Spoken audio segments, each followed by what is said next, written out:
야고보서 1장 1절부터 4절까지의 말씀 제가 읽겠습니다. 하나님과 주 예수 그리스도의 종 야고보는 흩어져 있는 12지파에게 문안하노라. 내 형제들아, 너희가 여러 가지 시험을 당하거든 온전히 기쁘게 여기라. 이는 너희 믿음의 시련이 인내를 만들어내는 줄 너희가 알미라. 인내를 온전히 이루라. 이는 너희로 온전하고 구비하여 조금도 부족함이 없게 하려 함이라. 아멘. 조금도 부족함이 없는 사람, 조금도 부족함이 없는 사람이라는 제목으로 하나님의 말씀 전하겠습니다. 우리는 부족함이 많기 때문에 예수님이 이 땅에 직접 오셨습니다. 우리의 모든 허물, 죄를 예수님이 대신 지시고 십자가에서 죽어주셨죠. 그리고 부활을 통해 우리의 모든 죄를 다 깨끗하게 씻어주시고 하나님의 자녀 삼아주셨습니다. 하나님 나라를 선물로 주셨고 영생을 누리게 해주셨습니다.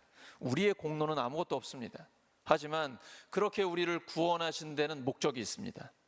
점점 더 예수님을 닮아가게 하는 것입니다. 조금도 부족함이 없는 사람이 되는 것입니다. 제목이 부담스러우시죠? 우리 힘으로는 못합니다. 성령의 능력으로만 할 수 있습니다. 예수님을 닮아가는 것이 가장 성숙한 사람이고 그 가장 성숙한 사람은 조금도 부족함이 없는 사람입니다. 예수님을 닮는다라는 것은 예수님의 마음을 품는 것입니다. 빌립보서 2장에 보시면 너희 안에 이 마음을 품으라 곧 그리스도 예수의 마음이니. 그럼 예수님의 마음은 어떤 마음입니까? 그는 근본 하나님의 본체시나 하나님과 동등됨을 취할 것으로 여기지 아니하시고 자기를 비워 종의 형체, 사람의 모양으로 이 땅에 오셨습니다. 겸손입니다. 언어에 한계가 있습니다. 하나님이 사람이 되셨다는 것을 겸손이라는 두 글자로 표현할 수 있을까요? 근데 우리가 어쩔 수 없이 인간이 이해하려면 언어로 표현할 수밖에 없으니까요. 겸손. 예수님은 이걸 성육신이라고 표현하겠죠. 하나님이 사람이 되어 오신 것입니다. 또 하나는 죽기까지 순종하셨습니다. 하나님의 뜻은 인간의 모든 죄를 죄 없으신 하나님이 예수님께서 대신 지시고 우리를 위해 죽으시는 것입니다. 십자가의 고통은 예수님이 진짜 사람이기 때문에, 참 하나님인 동시에 참 사람이기 때문에 우리랑 똑같이 고통을 느끼십니다. 피곤하셔서 주무시기도 하시고요, 목마르시기도 하고 배고프시기도 하십니다. 근데 그 고통을 죽기까지 참아내셨습니다. 예수님을 닮는다라는 것, 성숙하다는 것은 예수님의 이 마음을 품는 것입니다. 겸손과 순종. 나를 돌아보길 원합니다. 내가 지금 하나님 앞에, 사람 앞에 겸손한가? 그리고 나를 향한 하나님의 뜻에 순종하고 있는가? 이 순종은 믿음의 시련이 왔을 때의 검증이 됩니다. 평안할 때는 다 똑같습니다. 다 믿음도 굉장히 좋아 보입니다. 하지만 믿음의 시련이 오면 이걸 통해서 진짜 믿음인지 가짜 믿음인지 검증이 됩니다. 가짜 믿음 같은 경우에는 믿음이 시련이 오면 믿음을 버리거나 하나님을 떠납니다. 근데 진짜 믿음은 믿음의 시련을 기회로 삼습니다. 왜냐하면 믿음을 검증할 수 있는 기회이기 때문입니다. 믿음의 시련이 올 때에 이 시련을 믿음으로 이기게 되면 인내가 생깁니다. 근데 오늘 야고보를 통해 하나님이 우리에게 말씀하셔요. 인내를 온전히 이루라. 끝까지 인내라는 것입니다. 그것이 기준이 예수님이에요. 죽기까지 참으셨습니다. 십자가를 지기까지 예수님이 참으셨어요. 지금 시험을 기쁘게 여기라라고 말씀하셨는데 예수님이 그러셨죠. 요한복음에 보시면 예수님은 십자가를 영광이라고 표현하십니다. 십자가는, 그 고난은 나에게 영광이다. 예수님께서 우리를 위해 죽어주셨을 때 하나님은 예수님을 다시 살려주셨고 하나님 보좌 우편에서 우주 만물을 다스리시는 전능하신 주님의 그 자리에 올려주셨습니다. 이것이 예수 그리스도의 복음의 원리입니다. 십자가 뒤에 부활이 있는 것이죠. 우리는 시험 자체가 기쁜 것은 아니지만 시험을 지나면 나타날 그 결과를 알고 있기 때문에 기쁘게 여기는 것입니다. 기쁨은 감정이고 여기는 것은 생각, 이성인데 어떻게 보면 모순인 것 같습니다. 하지만 내가 괴로울 때, 믿음의 시련을 당할 때 그 고통에 눌리지 말라는 것입니다. 하나님의 말씀의 기준을 가지고 생각을 바꿔서 감정을 다스리라는 것이죠. 그 대표적인 예가 팔복에 나옵니다. 산상수훈에서 마태복음 5장에 주님 말씀하십니다. 마지막 복이 무엇입니까? 의를 위하여 박해를 받는 자는 복이 있나니. 믿음의 시련 중에 최고의 수준은 의를 위하여 박해를 받는 것이죠. 예수님 때문에 욕을 먹고 거짓으로 중상모략을 당하고 이때에도 기쁘게 여기라, 즐거워하라 라고 말씀하십니다. 왜냐하면 천국이 너희 것이고 하늘에서 너희의 상이 크기 때문이다 라는 것입니다. 오늘 야고보가 이야기한 것은 예수님의 정신을 그대로 반영하고 있는 것입니다. 예수님의 뜻을 따라 생각을 바꾸면 감정도 다스릴 수 있다라는 것입니다. 그래서 사도 바울은 그 예수님의 마음을 본받아서 로마서 5장에 이야기합니다. 우리는 환난 중에도 즐거워한다. 왜냐하면 환난은 인내를, 인내는 연단을, 연단은 소망을 이루는 줄 알기 때문이다. 성령의 역사는 우리에게 생각을 집어넣는 것입니다. 성령께서는 모든 것을 가르치시고 모든 진리 가운데로 인도하시며 주님 말씀을 생각나게 하십니다. 팔복 중에 마지막 복, 의를 위하여 박해를 받는 자가 복이 있다. 예수님 때문에 욕을 먹고 박해를 당하고 거짓으로 중상모략을 당하면 기뻐하고 즐거워하라. 천국이 너희의 것이고 하늘에서 너희의 상이 크다. 이 말씀이 생각나면 고난 중에도 기쁘게 여길 수 있다는 것이죠. 믿음의 시련도 기쁘게 여길 수 있다는 것입니다. 이렇게 예수님의 생각으로 나의 생각을 바꾸게 되면 감정까지 다스릴 수 있게 되는 것입니다. 진짜 믿음은 실전에 강합니다. 가짜 믿음 같은 경우는 어려움을 당하면 흔들려요. 맥을 못 춥니다. 추상적이고 관념적인 지식적인 믿음을 가지고는 시험을 이길 수 없습니다. 지식적인 믿음의 대표적인 것이 귀신입니다. 귀신도 하나님의 존재를 압니다.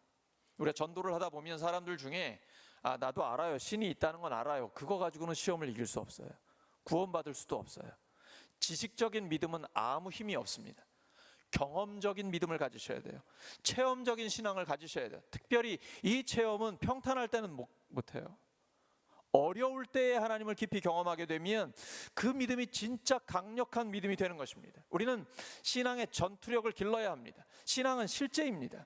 현장에서 우리의 삶의 자리에서 믿음으로 승리하는 경험을 계속해서 할 수 있어야 합니다. 신앙의 전투력을 키우려면 평소에 하나님의 전신갑주를 입으셔야 됩니다. 진리의 허리띠, 의의 호심경, 평안의 복음의 신, 믿음의 방패, 구원의 투구, 성령의 검, 빈틈이 없어야 됩니다. 그리고 절대로 뒤돌아서면 안 됩니다. 쟁기를 들고 뒤를 돌아보면 하나님 나라에 합당하지 않습니다. 후퇴란 없습니다. 무조건 전진, 또 전진입니다. 내 힘으로 못하기 때문에 하나님께 맡기고 다시 전진, 한 발 나가는 것입니다. 하나님은 시험을 이길 수 있는 힘을 우리에게 허락해 주십니다. 시험이 없는 신앙생활은 없습니다. 예수님처럼 기도와 말씀으로 시험을 이기면서 살아가는 것입니다. 하나님은 우리가 시험을 기쁘게 여기기를 원하십니다. 근데 하나님은요, 시험하실 때에, 시험을 허락하실 때 강도를 조절하십니다. 마치 헬스 트레이너와 같습니다. PT를 가르칠 때 헬스 트레이너가 이제 교육을 시킬 때요, 그 사람이 감당할 만큼만 무게를 주지 더 무겁게는 안 주죠. 더 무겁게 주면 근육이 파열되거나 다칠 수 있습니다. 모든 운동은 그렇습니다. 무식한 코치는 그렇게 안 하고 사람을 다치게 해요. 그런데 진짜 지혜로운 사람, 유능하게 훈련을 시키는 감독이나 관장은 굉장히 강하게 훈련을 시키지만 다치게 하진 않아요. 시퍼렇게 멍이 들게는 하지만 부러지게는 하지 않아요. 그렇게 하면 더 이상 훈련을 못 하거든요. 굉장히 힘들 때, 이게 내 한계다라고 할 때 그때 한 3번을 더 하게 합니다. 그래야 근육이 강해지는 거거든요. 영적인 근육도 마찬가지입니다. 하나님은 강도를 조절하십니다. 우리가 감당할 만큼만 하셔요. 근데 우리가 어떤 때 굉장히 힘들 때 있죠. 그땐 이렇게 생각하셔야 돼요. 내가 벌써 이 정도 수준이 됐구나. 그래야지. 이걸 반대로 왜 나한테 이렇게 어려운 시험을 주세요, 이러면 하나님의 그 훈련을 지금 오해한 거예요. 하나님은 우리가 감당할 만하기 때문에 그 정도 무게의 시험을 주시는 거예요. 이 시험을 믿음으로 이기면서 영적인 근육이 강해지는 것입니다. 우리에게 꼭 맞게 연단하십니다. 운동선수들은 시합을 기다립니다. 열심히 훈련을 하면서 시합만을 기다립니다. 근데 이 출전이 안 되잖아요. 자꾸 실제 시합에 나가지 못하잖아요. 이런 사람은 대표 선수로 발탁이 안 돼요. 현장 경험이 없기 때문에. 근데 진짜 운동선수는 훈련을 강하게 받으면서 끊임없이 시합을 기다립니다. 왜냐하면 진짜 시합을 해야 전적이 늘어나고 내 랭킹이 올라간단 말이에요. 믿음의 사람은 시험 받는 것을 불평하지 않습니다. 왜냐하면 시험을 통과해야 영적인 실력이 계속 향상되기 때문이에요. 하나님은 그걸 아시기 때문에 우리를 점점 더 성숙하게 만드시기를 원하기 때문에 믿음의 시련을 허락하시는 것입니다. 그러므로 시험이 찾아올 것에 대비하고 영적으로 무장을 해야 됩니다. 미리미리 무장을 해야 됩니다. 항상 하나님과 독대하는 시간이 있어야 돼요. 기도와 말씀으로 하나님 앞에 무장하는 시간이 있어야 됩니다. 세상에 나가기 전에, 사람들을 만나기 전에 강력한 영적인 무장이 나에게 있어야 합니다. 그러면 사람들을 만날 때 시험을 당하지 않습니다. 그 시험에 눌리지 않습니다. 시험을 넉넉히 이깁니다. 힘들어도 하나님께서 승리하게 해주십니다. 시험이 없기를 기대하시면 안 됩니다. 그런 인생은 없어요. 하나님은 우리에게 시험을 허락하시는데 하나님 앞에서 미리 완전 무장, 영적인 무장을 하셔야 합니다. 그러면 누구를 만나도 어떤 시험을 당해도 넉넉히 이길 수 있습니다.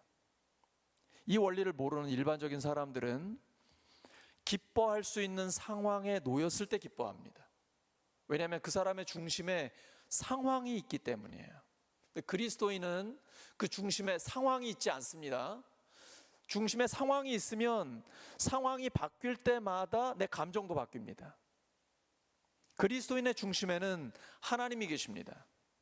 내 삶을 좌지우지할 수 있는 것은 하나님 한 분밖에 없습니다. 상황 때문에 흔들리지 않습니다. 사람 때문에 흔들리지 않습니다. 오직 하나님이 내 중심을 잡고 계시기 때문입니다. 하나님은 모든 것을 합력해 선을 이루십니다.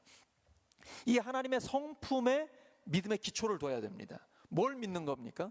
우리가 오늘도 나는 믿노라 믿노라 외쳤습니다. 무엇을 믿는 것입니까? 하나님의 성품을 믿는 거예요. 하나님은 영원히 선하십니다. 변하지 않으세요. 하나님은 사랑이십니다. 하나님은 빛이세요. 하나님은 우리를 사랑하시되 무조건적으로 영원히 변함없이 일방적으로 사랑하십니다. 이것이 헤세드예요. 하나님의 인자하심, 한결같은 사랑, 그 사랑을 믿기 때문에 우리는 하나님을 신뢰할 수 있는 것입니다. 하나님을 신뢰할 수 있기 때문에 버틸 수 있어요. 믿음으로 인내할 수 있어요. 왜냐하면 하나님이 우리의 삶을 끝까지 책임지시기 때문입니다. 영원히 책임지시기 때문이에요. 그래서 하나님은 우리가 하나님을 신뢰하고 인내력을 충분히 발휘하기를 바라십니다. 시험의 목적은 우리를 넘어뜨리는 게 아니에요. 시험의 목적은 우리의 성숙함에 있습니다. 시험을 통해서 우리의 믿음을 검증할 수 있습니다. 이것을 통해 하나님이 우리에게 주시는 복은 상상을 초월합니다. 예수님이 마태복음 5장에서 8복을 이야기하십니다. 세상 복과는 너무 다르죠. 세상은 부와 명예와 권력, 이런 게 복이잖아요. 그런데 심령이 가난한 자, 애통하는 자, 온유한 자, 긍휼히 여기는 자, 평화를 만드는 자, 마음이 깨끗한 자, 심지어 의를 위하여 박해를 받는 자, 달라도 너무 달라요. 여러분 지금 다른 길에 들어서신 거예요. 신앙생활은 세상 사람과는 달라야 돼요. 세상 사람이 추구하는 복이 우리의 복이 될 수가 없어요. 예수님은 그런 복을 말씀하시지 않았어요. 예수님의 직접적인 가르침의 핵심은 마태복음 5, 6, 7장 산상수훈입니다. 그 중에서도 시작이 8복이잖아요. 너는 복이 있다. 네 마음 상태가 복이 있다는 거예요. 심령이 가난하다. 가난해야 갈급함이 있고, 갈급함이 있을 때 하나님을 만나는 거예요. 의에 줄이고 목마른 자, 이게 무슨 복이에요 여러분? 세상에선 배부르고 등 따스워야 복 있는 거지. 근데 의에, 하나님의 의에 줄이고 목마르고 두 가지가 함께 있는 거예요. 배고프고 목마르고, 이거는 죽잖아요, 사람이. 근데 의에 줄이고 목마른 자가 복이 있다. 하나님이 배부르게 해주신다는 겁니다. 하나님은 이러한 예수님의 목적, 우리를 향하신 하나님이 성숙하게 되기를 원하는 하나님의 뜻, 여기에 목적을 두고 믿음으로 인내하라는 것입니다. 그러면 점점 더 예수님을 닮아가요. 예수님이 본을 보여주셨습니다. 히브리서 12장 1절과 2절입니다. 시작. 이러므로 우리에게 구름같이 둘러싼 허다한 증인들이 있으니 모든 무거운 것과 얽매이기 쉬운 죄를 벗어버리고 인내로써 우리 앞에 당한 경주를 하며 믿음의 주요 또 온전하게 하시는 이인 예수를 바라보자. 그는 그 앞에 있는 기쁨을 위하여 십자가를 참사 부끄러움을 개의치 아니하시더니 하나님 보좌 우편에 앉으셨느니라. 예수님은 그 앞에 있는 기쁨을 위하여 십자가를 참으셨습니다. 인내예요. 부끄러움을 개의치 아니하셨어요. 하나님이 벌거벗겨진 채로 마치 중죄를 저지른 사형수처럼 십자가에 못 박혀 달려있는 거죠. 침뱉음을 당하고 주먹으로 맞고 가시관이 씌워지고 채찍에 맞고 온몸이 다 뜯겨져 나가고 부끄러움을 개의치 않으셨어요. 그 다음을 보고 계시기 때문에 신앙생활은 안목이 달라지는 거예요. 저는 안경을 껴본 적이 없어요. 선글라스는 가끔 끼는데, 근데 이 선글라스를 끼면 오랜만에 끼니까 먼지가 많이 껴 있잖아요. 깨끗이 닦아야죠. 그래야 그래도 보이잖아요. 신앙생활이란 영적인 눈을 늘 깨끗하게 하는 거예요. 그래야 하나님이 보여요. 하나님의 말씀으로 내 마음이 깨끗해져야 돼요. 그러면 보여요. 아, 예수님을 믿고 산다는 건 예수님처럼 사는 거구나. 예수님은 영혼 구원에 목숨을 거신 분이에요. 사람을 살리기 위해서는 부끄러움을 개의치 않으세요. 십자가를 끝까지 참으세요. 결국 하나님이 부활을 주시고 영광을 허락해 주십니다. 이 길이 우리가 가야 할 길이에요. 빌립보서 2장 8절과 9절입니다. 사람의 모양으로 나타나사, 예수님이죠, 자기를 낮추시고 겸손함입니다. 죽기까지 복종하셨으니 곧 십자가에 죽으심이라. 이러므로 하나님이 그를 지극히 높여 모든 이름 위에 뛰어난 이름을 주사. 우리는 여기를 보거든요. 모든 이름 위에 뛰어난 이름, 유명해지고 싶고 인기를 얻고 싶고 이 땅에서 승승장구 성공하고 싶고 이거를 바라보거든요. 그 전에 할 일이 있단 말이에요. 자기를 낮추고 죽기까지 복종하고 십자가에 실제로 죽고.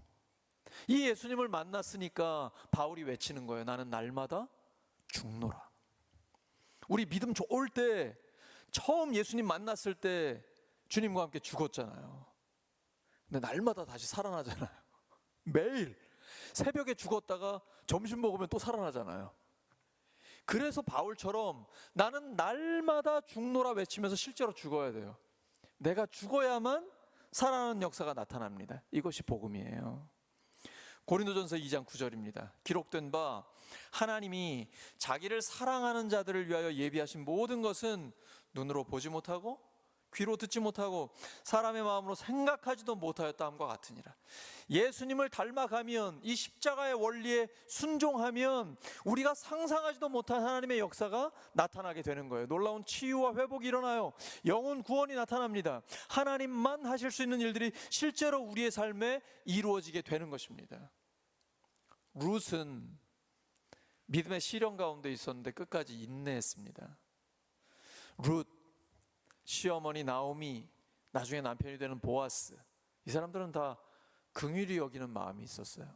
시어머니 나오미는 며느리를 긍휼히 여겼습니다. 이제 가라, 네 갈 길 가. 근데 룻은 시어머니 나오미를 긍휼히 여깁니다.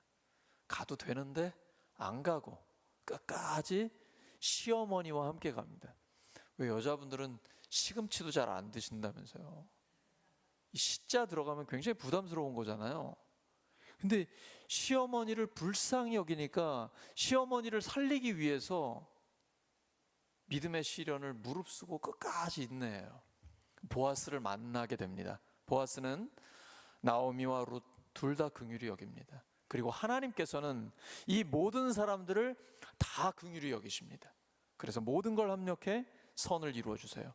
믿음의 시련을 인내했더니 하나님께서는 다 행복하게 하시고 결국은 룻의 계보를 통해 예수 그리스도께서 오게 하십니다.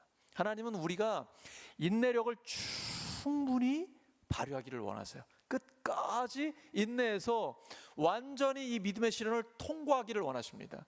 이제 믿음의 시련을 온전하게 통과하잖아요.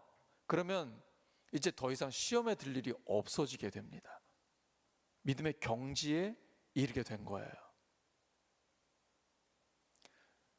영적인 고수가 된 겁니다. 우리 옆에 계신 분들 축복해 주시기 바랍니다. 영적인 고수가 되시기 바랍니다.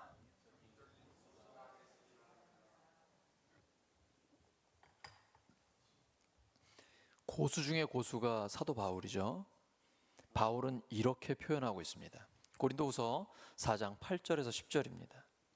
우리가 사방으로 우겨쌈을 당하여도 쌓이지 아니하며 답답한 일을 당하여도 낙심하지 아니하며 박해를 받아도 버림받지 아니하며 거꾸러뜨림을 당하여도 망하지 아니하고 우리가 항상 예수의 죽음을 몸에 짊어짐은 예수의 생명이 또한 우리 몸에 나타나게 하려 함이라. 십자가와 부활이에요. 어디를 읽어도 십자가와 부활이에요. 세상에 감당할 수 없는 사람이에요. 어떤 것도 그를 넘어뜨리지 못해요. 믿음의 시련이 그를 넘어뜨리는 게 아니라 진짜 믿음이라는 것을 검증시켜줘요. 그래서 위기가 기회가 되는 것입니다. 점점 더 성숙해져서 정말 아무것도 시험이 되지 않는 강력한 전천후 하나님의 사람이 되는 것입니다. 로마서 8장 28절이 삶에 실제로 이루어지는 겁니다. 하나님을 사랑하는 자, 곧 그의 뜻대로 부르심을 입은 자들에게는 모든 것이 합력하여 선을 이루느니라. 어떠한 믿음의 시련도 합력해서 선이 되는 것이죠. 바로 이 상태가 성숙입니다. 성숙의 최종 목표는 그리스도를 닮는 것입니다. 에베소서 4장 13절에서 15절입니다. 여러분 읽으십니다. 시작. 우리가 다 하나님의 아들을 믿는 것과 아는 일에 하나가 되어 온전한 사람을 이루어 그리스도의 장성한 분량이 충만한 데까지 이르리니 이는 우리가 이제부터 어린아이가 되지 아니하여 사람의 속임수와 간사한 유혹에 빠져 온갖 교훈의 풍조에 밀려 요동하지 않게 하려 함이라. 오직 사랑 안에서 참된 것을 하여 범사에 그에게까지 자랄지라. 그는 머리니 곧 그리스도라. 우리가 다 하나님의 아들 예수님을 믿는 것과 가슴으로 뜨겁게 믿는 것과 머리로 정확하게 아는 것에 하나가 되는 겁니다. 온전하다는 건 성숙한 사람이 된다는 거예요. 그 목표는 어디입니까? 오직 사랑 안에서 참된 것을 하여 범사에 그에게까지 자랄지라. 그는 머리니 곧 그리스도라. 그리스도에게까지 자라가는 것입니다. 신앙생활에 졸업이 있습니까? 누구라 내가 예수님이라고 이야기할 수 있겠어요? 예수님이 졸업이란 말이에요. 그러니까 죽는 그 순간까지 우리는 계속 속 사람이 성장해 가는 것입니다. 이렇게 예수님을 닮아가는 우리의 삶에 믿음의 시련이 오지만 이 믿음의 시련을 통과하다 보면 깨닫는 게 있어요. 우리가 붙들 것은 딱 하나밖에 없다. 진짜 강한 믿음의 시련을 통과하다 보면 딱 한 분밖에 의지할 리가 없다는 걸 깨닫게 됩니다. 하나님밖에 없어요. 놀라운 일이 일어납니다.